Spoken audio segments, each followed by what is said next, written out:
బాలయ్య అల్లుడు శ్రీభరత్కు వైజాగ్ ఈసారి టఫ్గా మారబోతోందా? బొత్స ఝాన్సీ సీనియారిటీ భరత్పై ఎఫెక్ట్ చూపిస్తుందా? సామాజిక వర్గ కూర్పు భరత్ను ఇబ్బంది పెట్టే అవకాశం ఉందా? Watch this south first special story.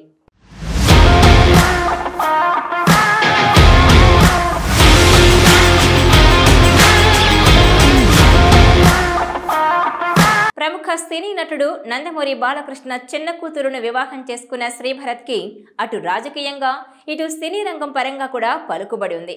ఆయన తాతలు అంటే అమ్మ తరపున నాన్న తరపున కూడా రాజకీయంగా ఉద్దండులే, ఎంపీలుగా చేసిన వారే.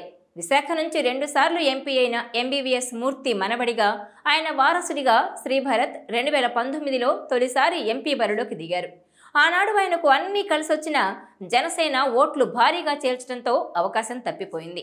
జనసేన నుంచి జేడి లక్ష్మీనారాయణ ఒక బలమైన సామాజిక వర్గానికి చెందిన వారు కావడంతో ఓట్ల చీలిక జరిగింది. ఇప్పుడు వైసీపీ అన్నీ చూసుకుని ఏకంగా అదే సామాజిక వర్గానికి చెందిన బొత్స ఝాన్సీకి ఎంపీ టికెట్ ఇచ్చింది. ఈ విషయంలో వైసీపీ వ్యూహాత్మకంగా వ్యవహరించిందనే చెప్పాలి. ఆమె విశాఖవాసి, విద్యాధికురాలు, 2 సార్లు ఎంపీగా పనిచేసిన అనుభవం ఉన్నవారు, కాపు సామాజిక వర్గానికి చెందినవారు, పైగా మహిళ.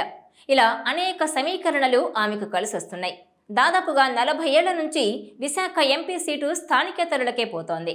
ఎక్కడో నుంచి వచ్చిన వారికే ఈ సీట్ ఇస్తున్నారు, వారే గెలుస్తున్నారు. ఆ అసంతృప్తి జనాల్లో ఉంది. అదేవిధంగా బలమైన కాపు సామాజిక వర్గం నుంచి కూడా ప్రధాన పార్టీల నుంచి గతంలో పోటీ చేసిన దాఖలాలు లేవు, అలాగే గెలిచింది లేదు. దాదాపుగా 4.5 దశాబ్దాల క్రితం కొమ్మూరు అప్పలస్వామి విశాఖ ఎంపీ అయ్యారు.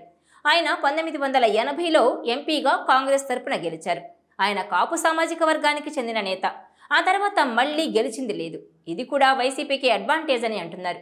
దాంతోపాటుగా బీసీలు, ఎస్సీస్, ఎస్టీతో పాటు మైనారిటీలు కూడా విశాఖ ఎంపీ సీటు పరిధిలో ఉన్నారు. దాంతో వైసీపీకి ఇవి సోషల్ ఇంజనీరింగ్ రూపంలో కలిసొస్తున్నాయని అంటున్నారు. ఇక్కడే టీడీపీ నుంచి భరత్ ఎంపికను తప్పుబడుతున్న సామాజిక వర్గాల వారు ఉన్నారు. విశాఖలో అతి తక్కువగా ఉన్న కమ్మ సామాజిక వర్గానికే టికెట్ ఇవ్వడం ద్వారా బలమైన సామాజిక వర్గాల ఆకాంక్షను అర్థం చేసుకోవడం లేదని అంటున్నారు.